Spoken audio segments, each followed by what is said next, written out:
అందరికీ నమస్కారం అండి. కొంతమంది ఉంటారండి, ఇప్పుడు భార్య ఏదైనా ఒక మాట మాట్లాడుతుంది అనుకోండి, అప్పుడు ఏం చేయాలంటే తల్లి ఎదురుగా భార్య అని తిట్టకూడదండి.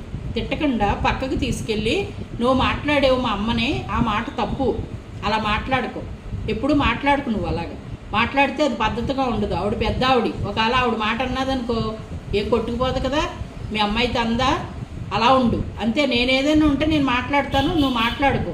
నువ్వు గబుక్కుని తోలనాడు మాట్లాడినప్పుడు ఆవిడకి మనసు కష్టపడుతుంది అనేసి భర్త చెప్పుకోవాలి, భార్యకి సర్ది చెప్పుకోవాలి.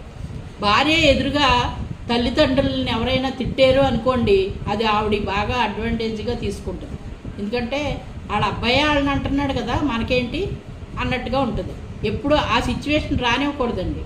రేపొద్దున్న అన్న రోజు ఈ సులకన భావం నీ తల్లిదండ్రులు నీ ఎదురుగా తిట్టినప్పుడు నిన్ను కూడా తిడుతుంది.